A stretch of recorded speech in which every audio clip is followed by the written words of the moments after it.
Осигурувањето. Трошок или инвестиција за подобра и посигурна иднина. Денес оваа тема ја истражуваме во приказна. Добре дојдовте во неа.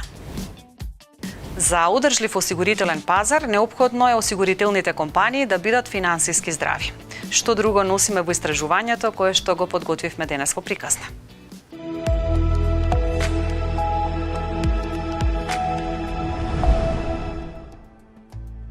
Осигурителната индустрија има голем потенцијал за развој, на што укажуваат износот на бруто пласираната премија по глава на жител во регионот, како и учеството на осигурителниот бизнис во бруто домашниот производ. Податоците укажуваат дека свеста за осигурување кај населението во Македонија е на пониско ниво, отколку во земјите од регионот, а особено во споредба со европските земји. Животното осигурување е едно од најбрзо растечки финансиски дејности во Македонија. Меѓутоа, и покрај овој факт, степенот на развој на животното осигурување и бројот на осигурени лица е значајно помал од развиените европски земји. Ние, например, сме компанија основана со австријски капитал и ако го видиме начинот на развој на животното осигурување во Австрија, се гледа дека бројот на активни полиси на австријскиот пазар е поголем од бројот на жители во истата држава. Кај нас овој процент се уште се движи некаде под 10% од вкупниот број на население, со што се гледа големата разлика во степенот на развој на пазарот на животно осигурување споредено со Австрија како водечка компанија како водечка земја во земјите од југоисточна Европа. Меѓутоа, по друга страна се гледа и потенцијалот кој што е пред нас и може да се искористи во идниот период. Во земјата осигурувањето на имот се уште се смета за трошок, наместо инвестиција во сигурна и безбедна иднина. Најдобар показател за тоа колку е ниско учеството на осигурителниот сектор во вкупниот финансиски сектор е степенот на пенетрација на осигурувањето, кој се изразува како процент помеѓу бруто запишаната премија или бруто полисираната премија и бруто домашниот производ. Тој во 2020 година во Македонија изнесува 1,52%. И ако го следиме растот на тој индекс од 2016 до 2020 година, ќе забележиме дека од 2016 бил 1,47%, во 2020 година е 1,52% и тој раст треба да не загрижува. Развојот и организацијата на осигурувањето во Македонија во период подолг од половина век е производ на системските, собственичките и структуралните промени во општеството.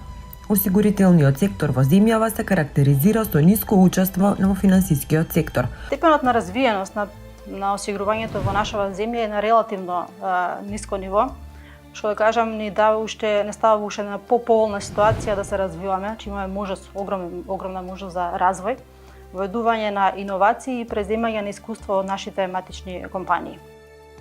Во извештаите на меѓународните финансиски институции, најчесто осигурителниот сектор се опишува како еден од најмалите во Европа, во апсолутни броеви и релативно во однос на популација. Либерализацијата на осигурителниот пазар создаде услови за привлекување на странски капитал и зајакнување на конкуренцијата. За одредени класи на осигурување се уште не сме доволно развиен пазар, за некои дури и на почетокот на развојот сме. Што се однесува до класите кои што се високо развиени на развиените осигурителни пазари, како што се животното осигурување, здравственото осигурување, осигурувањата, различните осигурувања од одговорност, тука сме на почетокот на развојот. Тие се многу зад имотните осигурувања и водечките осигурувања на нашиот осигурителен пазар, а тоа се осигурувањето на моторните возила. Најзастапени на осигурителниот пазар се осигурување од автоодговорност, кој е задолжителен вид осигурување, како и осигурувањето на имот како втора најзастапена класа. Осигурувањето на имотите е традиционално осигурување во Македонија, меѓутоа тоа се сведе последните децении само на основните пожарни осигурувања. Пазарот за продуктите од неживотно осигурување го формираат 11 осигурителни компании, додека кај животното осигурување свој продукти нудат 5 осигурителни компании. Во првите 6 месеци од годинава граѓани, компании и институции наплатија 1,94 милиарди денари, односно 31,5 милиони евра обештетување за штети покриени со осигурителни полиси за неживотно осигурување. Компаниите за неживотно осигурување во првото полугодие годинава исплатиле 319,5 милиони денари, односно 5,2 милиони евра, односно 20% повеќе штети во споредба со истиот период минатата година. Кај осигурувањето живот значаен раст на вложувања има кај осигурителниот производ Unit Linked, кој е поврзан со вложување во инвестициски фондови, при што инвестицискиот ризик е натовар на осигуреникот. Пазарот на животно осигурување расте со двоцифрени стапки, меѓутоа засега само 1% од македонците имаат ваква полиса. Одредени земји како што се Хрватска, Словенија, Бугарија, па до некаде можеби Романија и Србија, имаат поголем степен на развој на животното осигурување во однос на Македонија. Во последните 10 години со брзата динамика на развој на животното осигурување во Македонија ово јас постепено се намалува. Меѓутоа сепак евидентна е потребата за дополнително зголемување на брзиот развој на животното осигурување со цел да се достигне тој регионален просек. Учеството на премијата по глава на жител пак изнесува само 5 евра. Според тоа се покажува дека потенцијалот за развој на овој сегмент од осигурувањето во земјава е огромен.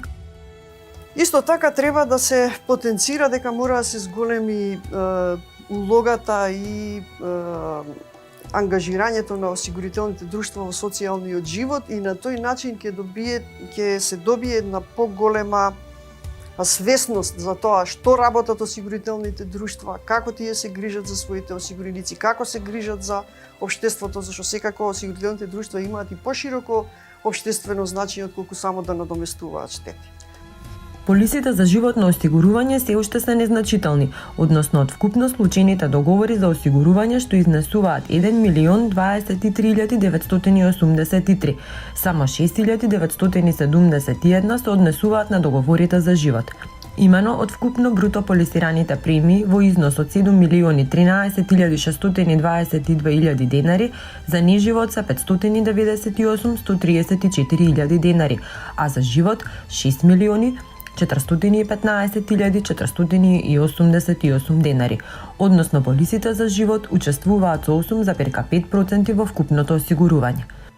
Согласно со степенот на развој на осигурителната индустрија, јас сметам дека потенцијал за раст има во сите класи на осигурување.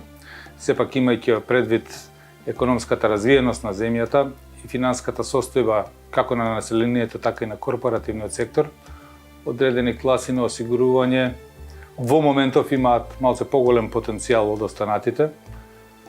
Тука можеби би можел да ги издвојам животното осигурување, здравственото осигурување, имотното осигурување, па можеби и земјоделското осигурување како осигурување кои што се неопходни и потребни во секојдневното живење. Осигурителните компании треба да едуцираат јавноста и да го развиваат пазарот, потенцирајќи ги придобивките од осигурувањето, но и да им предочат на луѓето дека осигурувањето е потреба, бидејќи представува инвестиција во сопствената иднина.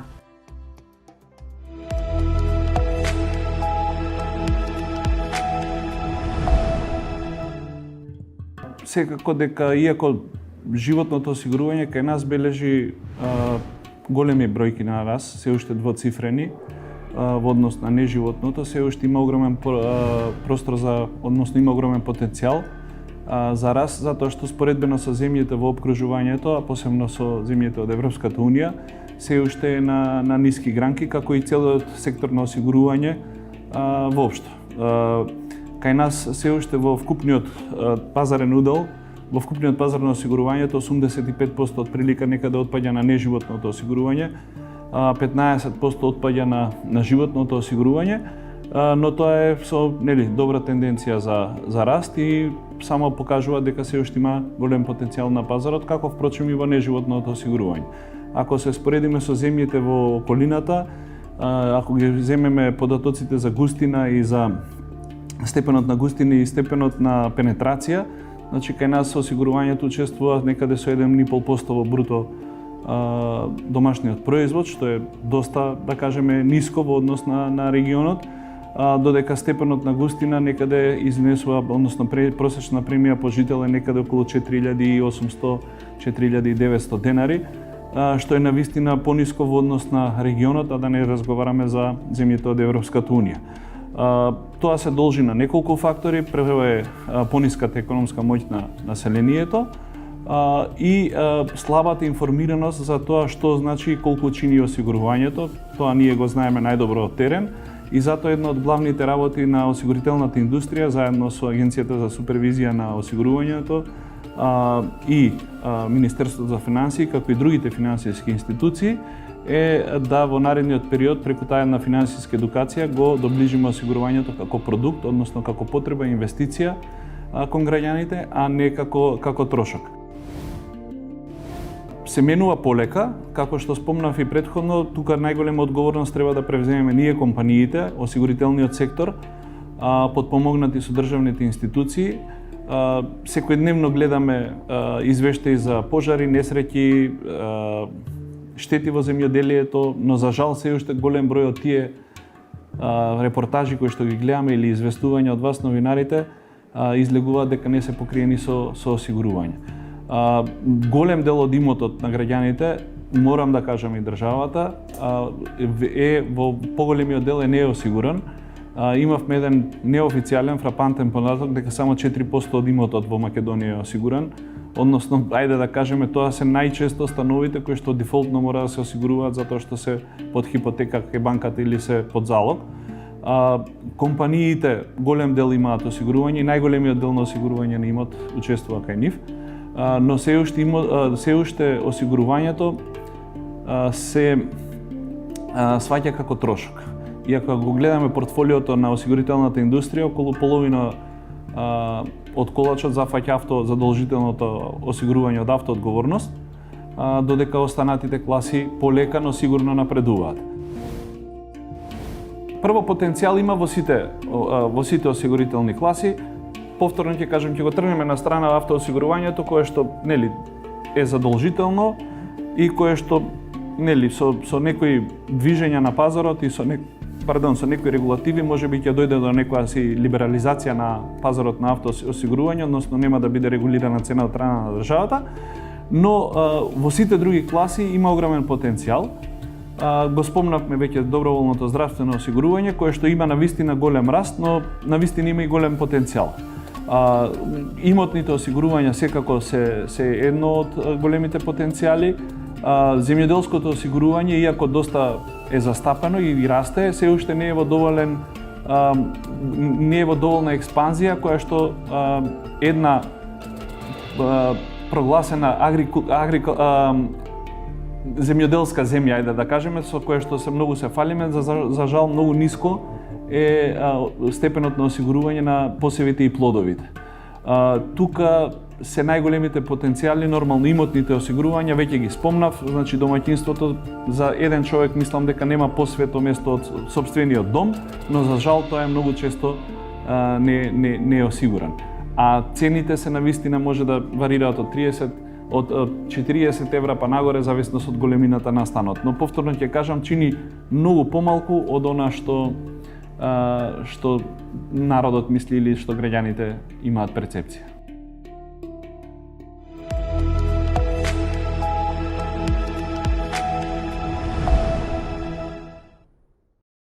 Дали перцепцијата за осигурувањето е како подобра иднина, намалување на ризиците со кои може да се соочиме или пак трошок? Прво ви благодарам за поканата. Морам да истакнам дека се уште мајндсетот на нашите граѓани е дека осигурувањето е трошок. Но задачата на Агенцијата за супервизија на осигурувањето е таа перцепција да ја менува со побрза динамика, од проста причина што навистина осигурувањето не представува трошок, туку представува зголемување на квалитетот на живот. Постојат повеќе студии кои покажуваат дека за 1 денар инвестиран во осигурување добивате од 200 до 300 денари обештетување во зависност од услугата на осигурување која се испорачува. Значи, мора да разбереме дека не погрешна инвестиција доколку инвестирате во осигурување, туку осигурувањето доколку го направите како финансиски инструмент го купите, вие добивате сигурност од една страна, но и зголемување на квалитетот на живот. Ситуацијата со пандемијата ни покажа на сите нас дека ризиците напаѓаат секојдневно, некогаш и без да имаме некаква проекција дека ќе се случат. Дали тоа значи дека, на пример, осигурувањето може да ги антиципира оние штети кои што на некој начин може да ги донесат ваквите ризични ситуации? За сите ризици осигурувањето треба да понуди одговор, односно да понуди осигурителна полиса која ќе го обезбеди тој ризик. Умешноста е на осигурителните компании, нормално и на регулаторот кој го регулира пазарот, да обезбеди клима да се понудат овие финансиски инструменти кои ќе бидат достапни на осигурениците. Тоа е и интенцијата на регулаторот. Што повеќе да обезбеди услови осигурителните друштва да понудат лепеза на производи кои ќе бидат во интерес на клиентите, на осигурениците, на потенцијалните осигуреници, со што од една страна осигурителните компании ќе обезбедат бруто полисирана премија, но од друга страна ќе обезбедат услуга за своите осигуреници кој доколку се случи одредена штета, таа ќе биде квалитетно, навремено и во вистински износ испорачена до осигуреникот. Во нашава земја сите истражувања укажуваат дека автоодговорноста е едно од најпривлечните на некој начин продукти на осигурувањето. Дали можеби тоа што е задолжителна влијае на овој факт? Видете, нашиот пазар се уште во сегментот на неразвиени осигурителни пазари и кај нас задолжителното осигурување, значи автоодговорност и зелена карта е некаде над 50% од вкупната маса на осигурување. Тоа не е добро и тоа работиме да го промениме.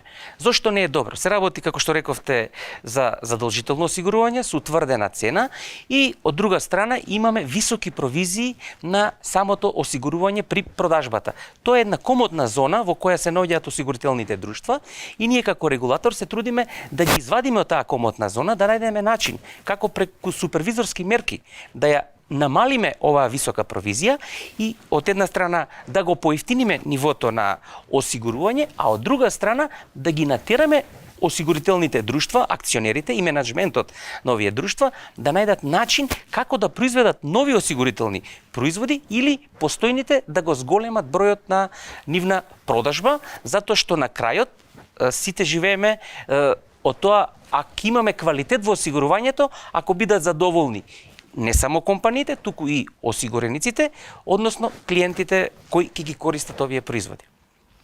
Истражувања кои што го следеле трендот на продуктите на осигурување во Хрватска и Словенија укажуваат дека осигурувањето на имот се зголемило по земјотресот кој што се случи во Хрватска. Дали понекогаш стравот лозјото го чува, ќе искористам оваа народна мудрост, има некое влијание во поглед на одредени продукти на осигурувањето? Во суштина, во осигурувањето важи едно правило. Осигурувањето го продава квалитетно испорачаната штета, односно обештетувањето. Значи, ова што го констатирате е точно, затоа што доколку компаниите во услови на одреден проблем се покажат, односно на квалитетно ниво, навремено со одреден износ квалитетен, ги покријат штетите, тоа веќе кај осигурениците е најдобар показател дека осигурувањето не представува трошок, туку обезбедување и сигурност за некоја иднина. Тоа што се случи во Хрватска е така и кај нас затоа работиме на тоа, а и компаниите мислам дека го разбираат тој момент. Нема подобра реклама за нив, нема поголем износ на бруто полисирана премија да остварат, доколку не го сервисираат квалитетно осигуреникот на кој веќе му испорачале производ. Значи, секој проблем, доколку се реши квалитетно, тоа предизвикува интерес и зголемување на побарувачката на одредена полиса, дали се работи за имот, дали се работи за живот, дали се работи за здравствено осигурување и така натаму и така натаму. Значи, мора да сватиме дека само квалитетно испорачан услуга во делот на осигурувањето кога ќе настане штета, го зголемува интересот на потенцијалните осигуреници. Би сакала да го споменеме моментот со пандемијата, колку таа влијаеше врз зголемување на здравственото осигурување како момент? Па мислам дека малку се поклопи периодот, зборувам сега на нашиот осигурителен пазар, минатата година и оваа година фактички најбрзо растечка класа или најбрзо растечки осигурителен производ е здравственото осигурување. 35% растеше минатата година во однос на 2019, а мислам дека и оваа година ќе го има приближно тој процент. Се работи за производ кој е исклучително квалитетен и кој од 11 компании од неживот 10 компании го продава. Значи и самите осигурителни друштва најдоа интерес за продажба на овој производ, но податокот, односно процентот кажува дека и осигурениците се интересираат за тој производ. Значи за одреден износ осигуреникот добива далеку повисок квалитет на здравствена услуга во приватните здравствени институции.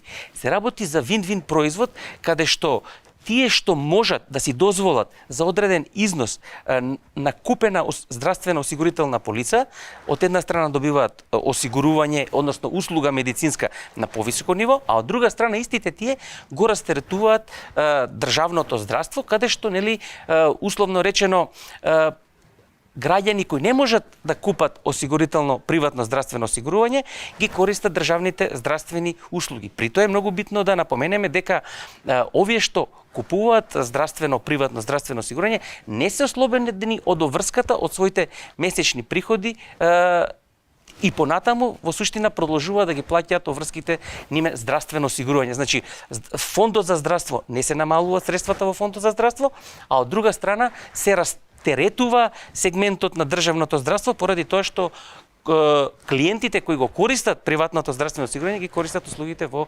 приватните болници. Од друга страна, па тоа предизвикува интерес кај приватните инвеститори повеќе да инвестираат и во приватното здравствено осигурување, што секако е момент кој ќе влијае позитивно и врз економскиот развој на земјата. Би сакала да го фатиме делот на осигурувањето како пазарот на капитал од аспект на земјоделството. Нашата земја знаеме дека е сериозно погодена од климатските промени.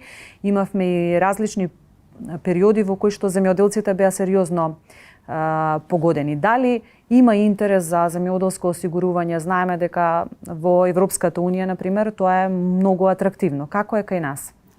За жал, сегментот на земјоделско осигурување е еден од понеразвиените сегменти. Тука има неколку причини зошто е тоа така. Прво, од 11 компании, само 4 компании продаваат земјоделско осигурување. Битоа, главниот и клучен проблем зошто е тоа така е затоа што после секоја настаната штета кај земјоделецот или во областа каде што ќе настане штетата, кај земјоделецот доаѓа или градоначалникот или премиерот, вице-премиерот и испорачува средства од буџетот за санирање на таа штета. Во такви услови земјоделецот е демотивиран да инвестира во земјоделско осигурување. Доколку сакаме да обезбедиме здрав развој на земјоделското осигурување, неопходно е ризиците од така таа наречена, нели, како се вика, фабрика на отворено. Значи не е тука само земјоделството, тука и грлата говеда кои се осигуруваат во сегментот на земјоделие, да бидат обезбедени, односно обештетени преку осигурителните друштва, односно преку полисите кои се продаваат за санирање на таквите штети. Во текот на оваа година, еден од продуктите на осигурувањето кој што беше атрактивен, да не го сгрешам, е Unit Linked. Но тука имаме еден ризик кој што се јавува кај осигурениците. Како реагирате вие како регулатор во таа насока? Вака, основната функција на Агенцијата за супервизија е да ги заштити осигурениците, но секако и да внимаваме за интересот на компаниите и нормално заедно да обезбедиме развој на осигурителниот пазар. Unit Linked е производ кој е актуелен не само на нашиот осигурителен пазар, туку и на европскиот, посебно на источноевропскиот пазар, каде што се работи за еден од поризичните осигурителни производи. Значи имате осигурителна компонента во 1%, додека другиот процент, односно дел од средствата, ви се инвестираат во инвестициони фондови. Ризичен производ, но и интересен за инвеститорската јавност. Сега, ние детектиравме како агенција дека тука имаме проблем со транспарентноста на продажбата на овој производ. Значи, многу е битно кога продавате одреден производ на потенцијален клиент, да му ги покажете и да му ги представите сите предности и недостатоци на истиот производ. Затоа што и кај недостатоците има зошто се тие и како резултат на тие недостатоци, нормално е клиентот да очекува и повисок принос. Агенцијата во моментов работи и мислам дека до крајот на годината треба тој правилник да го донесиме, а тоа е правилник со кој ќе го регулираме начинот на продажба на овој тип на производ, односно ќе ја зголемиме транспарентноста за негова продажба.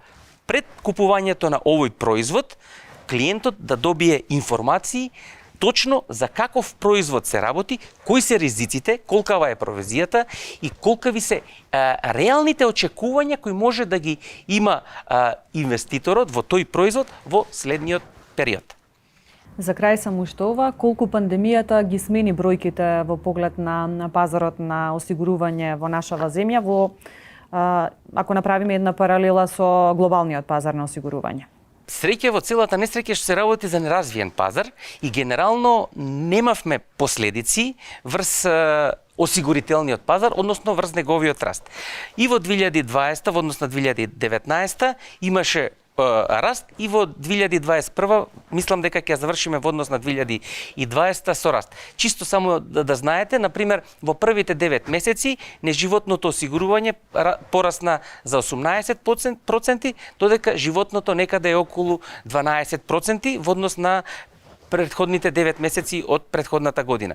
Значи, се работи за мал, компактен пазар и она што сакам да го истекнам, нивото на солвентност на компаниите на овој пазар е на високо ниво, што е многу позитивно, што би се рекло дека секој ризик, секоја компанија е подготвена да го сервисира на квалитетно ниво.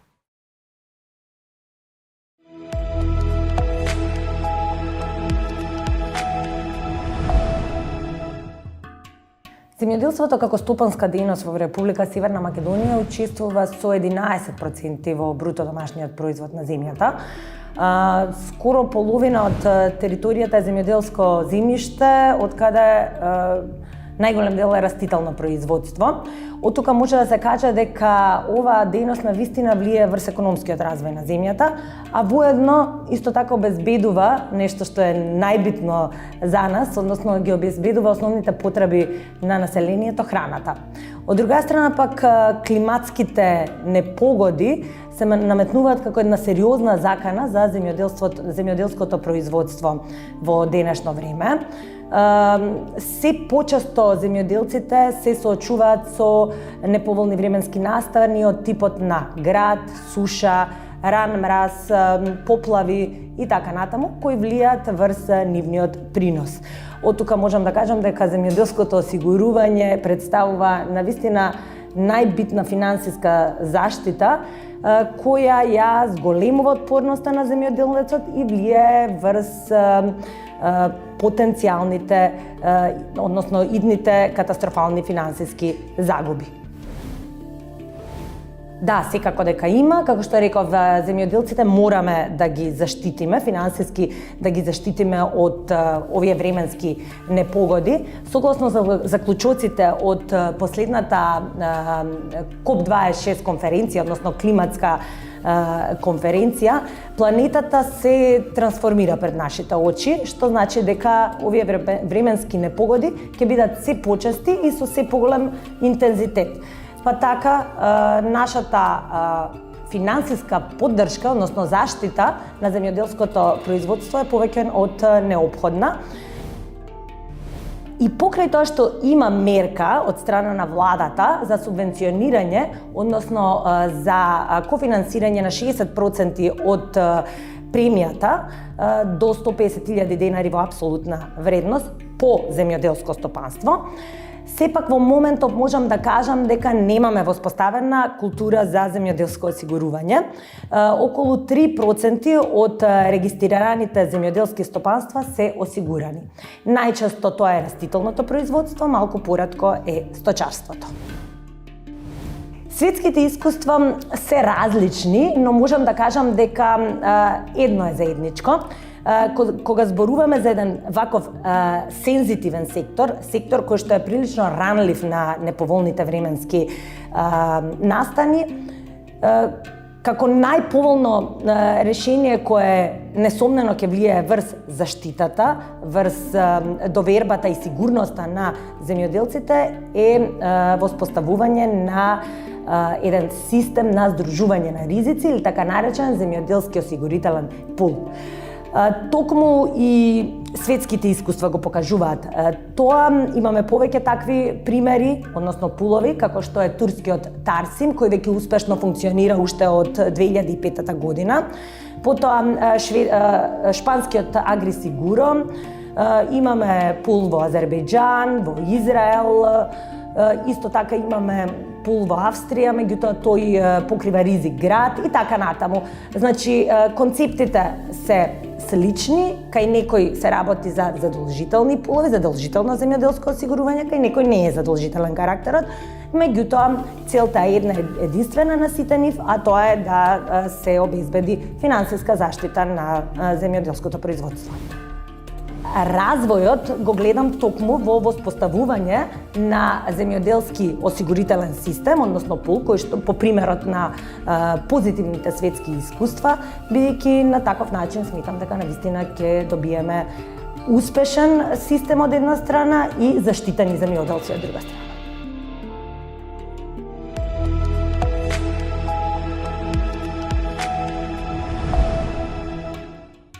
Потребата од приватно здравствено осигурување е водена од фактот колку граѓаните лесно може да дојдат до определена здравствена услуга, колку време значи треба да чекаат истата да се оствари, а знаеме често пати самите, на жалост посебно во услови на пандемија, дека и често пати поготово во државното здравство самата реализација на таа услуга е доведена под знак прашање, до оправдани причини, бидејќи нашиот државен здравствен систем е под сериозен притиск.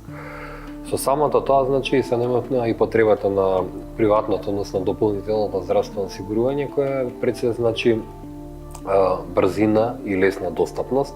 И тоа е оној круцијален фактор кој што доведува до се поголем пораст на клиенти, значи на корисници на дополнително здравствено осигурување и бидејќи компаниите, осигурителните компании кои нудат ваков вид на осигурување, значи дополнително здравствено осигурување, посебно ние компании како нашата кои што имаат собствен контакт центар и на кои на едноставен начин ги водат клиентите, бидејќи го организираат целокупниот процес, значи на здравствена нега на клиентите и ги рефундираат, односно ги плаќаат нивните трошоци.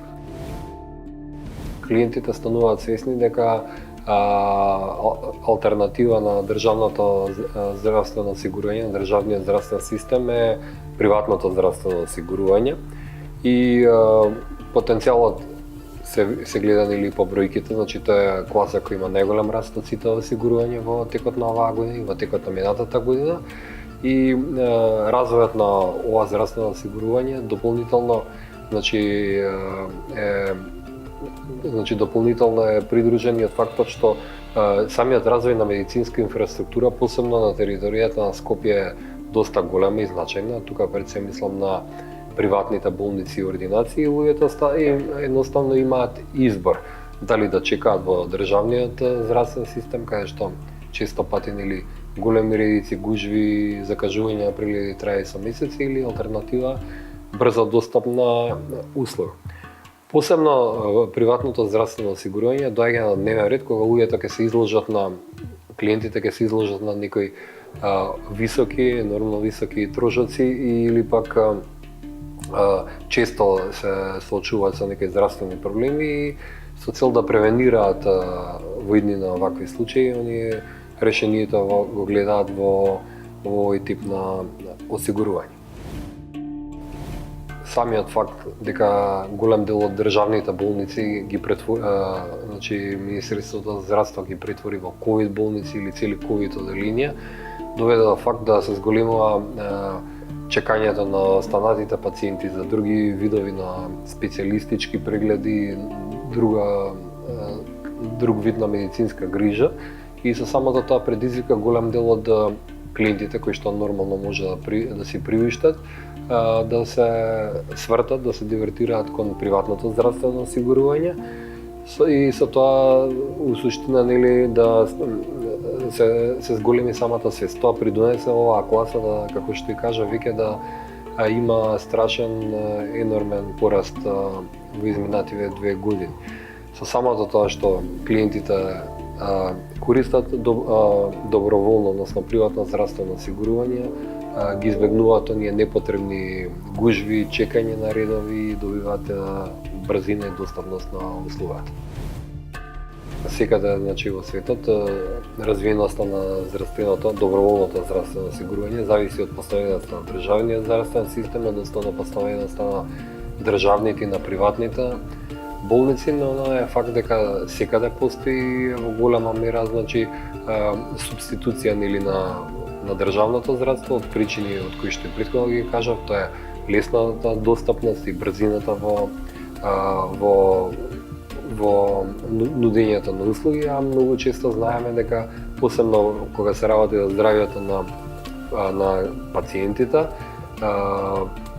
посебно во делот нели кога се заболени од некои болести, доколку чекаат нели да извршат определен преглед или некоја интервенција, тоа често пати може да биде и пресудно. Затоа и секаде во сите нели економии и генерално кога зборам и за осигурителната индустрија, здравственото осигурување се повеќе и повеќе, значи кај незадолжителните класи добива свој примат.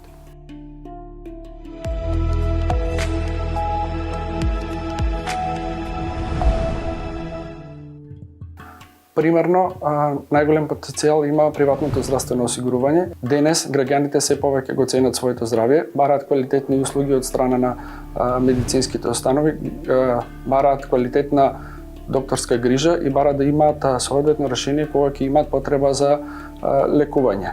Исто така, значајно подобрување има и во бизнис сегментот, каде што се повеќе работодавачи го возможуваат приватното здравствено осигурување како бенефит за своите вработени. Тоа пред се го прават заради грижата за здравјето на своите вработени, за континуитет во бизнисот, меѓутоа и за да го направат своето работно место или работната средина која ја креираат поатрактивна за новите вработени. Од тој аспект очекуваме овој тренд да продолжи и да има зголемување во овој дел од пазарот. И во оваа класа има навистина голем простор за зголемување. Пред се затоа што според наши проценки само мал дел од становите се осигурани. Според наши проценки околу 20% од вкупниот број на станови е осигуран, додека во европски рамки тие бројки се навистина поголеми. Таму не се осигуруваат становите само задолжително доколку се финансира преку кредит, туку тоа се прави на доброволна основа и секој го осигурува својот дом. Навистина е пракса пред да се влезе во домот, тој да биде осигуран без оглед дали се работи за имот кој што е собствен или за имот кој што е изнајмен. За да се зголеми свесноста за осигурување, навистина е потребна континуирана едукација од осигурителните компании. И ние тоа го правиме секојдневно во нашата комуникација со клиентите, меѓутоа тука мора да се вклучат сите активни чинители во заедницата. Може би требало да се најде осигурувањето во најранните фази од едукативниот систем, како би можело и најмалите генерации да се запознаат со бенефитите од осигурувањето, кое што овозможува споделување и префрлање на ризикот кај оние на кои што тоа име основна дејност. Секако, за зголемување на довербата во осигурувањето и во осигурителниот сектор, неопходно е одговорно работење, меѓутоа и будно следење на работењето на сите компании. Осигурувањето е дел од пазарот на капитал. Што велат трендовите и што велат сознанијата во поглед на осигурувањето кај нас, ви откриваме во истражувањето кое што го направивме.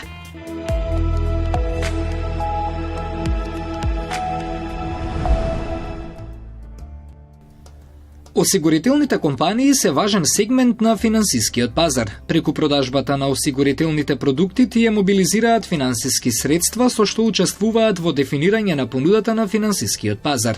Теоретските и емпириски податоци покажуваат дека земјите кои имаат поразвиен финансиски сектор уживаат побрз и постабилен долгорочен развој.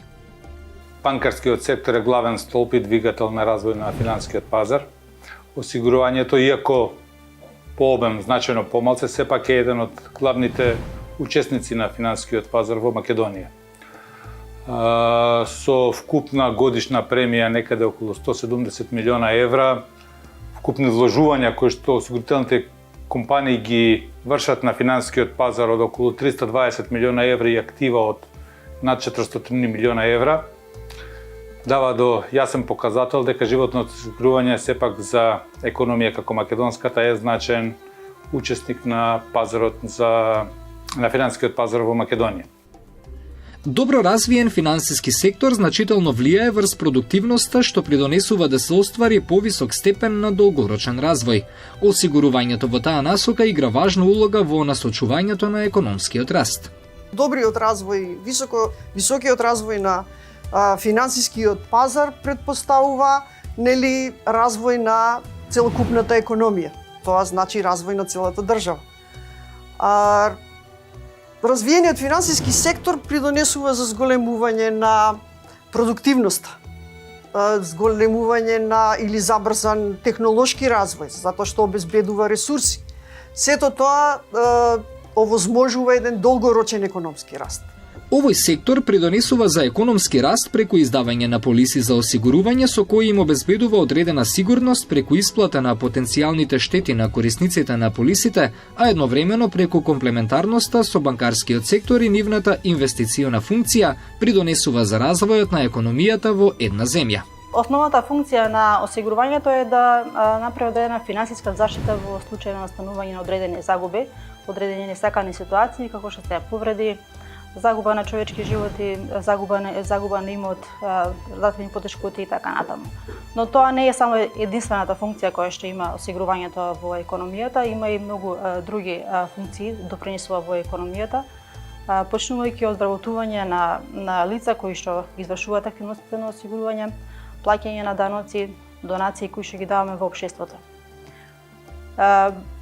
Можела да кажам дека осигурувањето на некој начин е тесно поврзано со социјалната политика, односно преку тие исплати кои што ги вршиме при настанување на одредени загуби за нашите клиенти, им помагаме финансиски во такви моменти, допринесуваме во општеството и на некој начин влијаеме на закрепнување и развојот на целото стопанство на земјата. Осигурителните компании се финансиски институции кои за утврден надоместок, пренос на премија обезбедуваат исплата на договорената сума, доколку се случи определениот или така наречен договорен настан. Основната функција на осигурувањето е пренесување на ризикот од страна на осигурениците до осигурителот. Осигурувањето создава основа за преземање на инвестиции, како предуслов за економски раст. Значи, преку заштитата при исплата на штета, покривањето на штета при штетен настан, меѓутоа и учеството на осигурителните компании во заштита на државниот буџет. Затоа што треба да знаеме дека повеќето од државните компании, јавните инфраструктурните објекти се заштитени преку осигурителни полиси и на тој начин при случај на штетен настан исплатата на штетата значи заштеда на државниот буџет. Тоа само по себе значи економски раст за државата. Со преземањето на ризикот од страна на осигурителните компании се намалува несигурноста и нестабилноста во економијата и се намалува влијанието на потенцијалната криза на микро и макро ниво. Во развиените земји во теќе дебатата за потребата од ревидирање на постојниот начин на социјална заштита на државата. Свеста за осигурувањето во поглед на нашава земја, ако правиме паралела со останатите земји, ќе забележиме дека е на пониско ниво. Денес се обидовме ова малку да го подигнеме. Довидување до следната приказна.